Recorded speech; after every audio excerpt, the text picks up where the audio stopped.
Hello everyone, स्वागत है आप सभी का आपके अपने यूट्यूब चैनल एमजे स्टडी पर। दोस्तों, आज की इस वीडियो में मैं आपको पेडागोजी ऑफ मैथमेटिक्स के मोस्ट इम्पोर्टेंट क्वेश्चन बताऊंगी। और जैसा आपको पता ही होगा कि आपके जो एग्ज़ाम का पैटर्न है उसके लिए नोटिफिकेशन भी आ गया है। तो यूनिवर्सिटी ने जो आपका पैटर्न डिसाइड किया है वो ये है कि आपका जो फर्स्ट क्वेश्चन होगा वो कंपलसरी होगा, यानी जो आपके 4 मार्क्स वाले क्वेश्चन हैं वो कंपलसरी है। और रेस्ट जो आपके 16 मार्क्स के जो क्वेश्चन हैं, जितने भी क्वेश्चन हैं उनमें से आप एनी 4 क्वेश्चन कर सकते हो। यानी अब आपको यूनिट वाइज क्वेश्चन करने की ज़रूरत नहीं है, जो भी क्वेश्चन आपको अच्छे से आते हैं वो आप अच्छे से कर सकते हो। तो मैंने आज की इस वीडियो में जो क्वेश्चन बनाए हैं वो मैंने जहाँ तक कोशिश की है इजी क्वेश्चन ही इसके अंदर बनाने की कोशिश की है, क्योंकि जो यूनिट हार्ड हैं थोड़ी या जो टॉपिक टफ हैं उनको मैंने छोड़ दिया है और इजी टॉपिक को लेकर ही आपके क्वेश्चन बनाए गए हैं। तो देखते हैं, चलो हम अपने क्वेश्चन को, ये मैंने यूनिट वाइज नहीं बनाए हैं, ये मैंने सिंपल ऐसे ही बनाए हैं। तो सबसे पहले आपका टॉपिक है टीचिंग ऑफ मैथमेटिक्स। ये बड़ा ही इंपॉर्टेंट है क्योंकि पेपर में हर बार आता है कि मैथमेटिक्स का कंसेप्ट क्या है, उसका मीनिंग, नेचर, स्कोप, उसके एम्स, ऑब्जेक्टिव्स, ये क्वेश्चन बड़ा ही इंपॉर्टेंट है। तो आपने ये सारा ही करना है। इसके aim and objectives of teaching mathematics at secondary stage, यानी सेकेंडरी लेवल पर मैथमेटिक्स के जो एम्स एंड ऑब्जेक्टिव्स होते हैं वो भी बड़ा ही इंपॉर्टेंट है।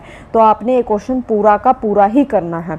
उसके बाद आपके framing objective according to Bloom taxonomy. Bloom taxonomy आपने अच्छे से याद करनी है क्योंकि ये आपके इस पेपर में भी काम आएगी, और जो दूसरा आपका जो भी आपका दूसरा सब्जेक्ट है पेडागोजिकल ऑफ साइंस होगा या कुछ भी होगा तो उसमें भी ब्लूम टैक्सोनॉमी काम आएगी। तो ये भी आप अच्छे से पढ़ लेना।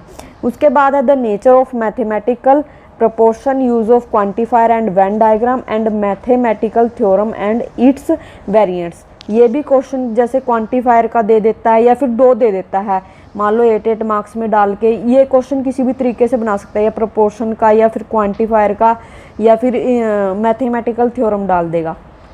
तो जैसे आप अगर फर्स्ट यूनिट कंप्लीट करोगे तो उसमें से आपके 2 क्वेश्चन अच्छे से अटैम्प्ट हो जाएंगे और वो बहुत ईजी भी है आपकी जो फर्स्ट यूनिट है। दूसरा है history of mathematics with special emphasis on teaching of mathematics. ये मैथमेटिक्स का इतिहास करना है, ये स्पेशल एम्फेसिस है मैथमेटिक्स की। ये क्वेश्चन मोस्ट इम्पोर्टेंट और हर बार एग्जाम में देखा जा चुका है, तो इसको आपने छोड़ना नहीं है, बिल्कुल भी स्किप नहीं करना है। तो फर्स्ट यूनिट के ये 3-4 टॉपिक थे जो पेपर में आते हैं और इन्हीं में से क्वेश्चन बनते हैं, दोनों के 2 ही। तो ये क्वेश्चन जो ये टॉपिक मैंने लिखे हैं ये आप अच्छे से पढ़ लेना, इनमें से क्वेश्चन आपके 2 अटैम्प्ट हो जाएंगे। उसके बाद मैंने जो थर्ड यूनिट है और सेकंड यूनिट है उनको स्किप करने की कोशिश की है।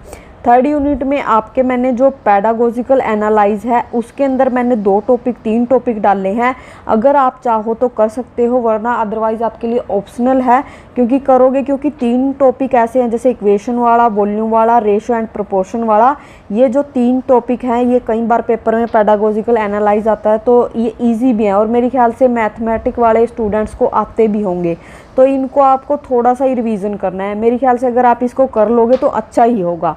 तो ये 3 टॉपिक अगर पेपर में आ जाते हैं तो इनमें से आप क्वेश्चन लिख सकते हो, अदरवाइज आप इसको स्किप भी कर सकते हो। उसके बाद मैंने सबसे लास्ट टॉपिक जो 4th यूनिट है उसमें से उठाए हैं इवैल्यूएशन वाले, इवैल्यूएशन का टूल।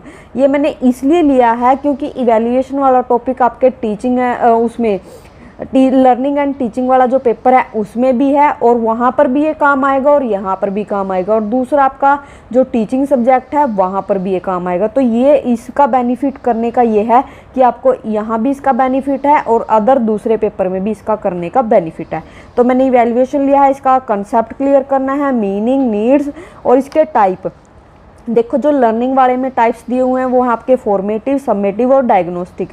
यहाँ पर टाइप्स इसके फॉर्मेटिव और समेटिव है, लेकिन use of diagnostic testing and remedial testing ये एक अलग से क्वेश्चन बनता है और ये क्वेश्चन बड़ा ही इंपॉर्टेंट है। अकेला इसके ऊपर भी एक 16 मार्क्स का क्वेश्चन एग्जामिनर जो है वो बना देता है कि use of diagnostic test and remedial teaching.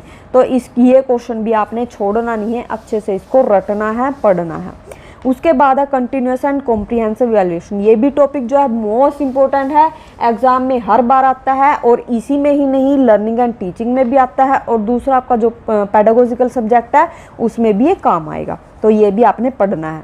एक टॉपिक लिया मैंने criterion and norms reference test, इसको आप स्किप कर सकते हो, अगर पढ़ना है तो थोड़ा बहुत पढ़ सकते हो, कई बार 4 मार्क्स में दे देता है। और मैंने पेडागोजिकल एनालाइज बताया, इसके 3 टॉपिक हैं, ये चाहो तो आप कर सकते हो, ऑप्शनल है आपके लिए।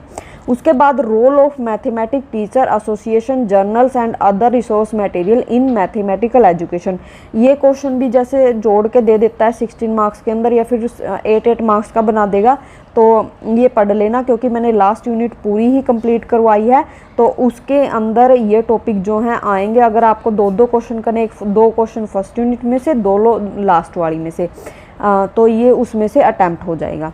और एक है आपका professional growth through participation in conference, seminar, workshop and role of various in service programme for mathematic teacher, ये भी आपने बहुत अच्छे से पढ़ना है, क्योंकि इनमें से भी या तो जैसे मैथमेटिक टीचर का एसोसिएशन जर्नल या अदर रिसोर्स होते हैं, इसमें से क्वेश्चन बना देगा, या फिर कॉन्फ्रेंस, सेमिनार या फिर इन सर्विस प्रोग्राम होते हैं, इसमें से एक क्वेश्चन बना देगा।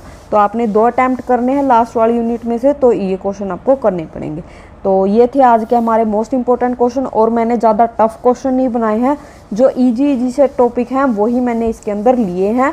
आप इन क्वेश्चन को करेंगे तो आपका जो क्वेश्चन पेपर है वो अच्छे से अटैम्प्ट हो जाएगा। थैंक यू दोस्तों, आई होप ये वीडियो आपके लिए हेल्पफुल हो।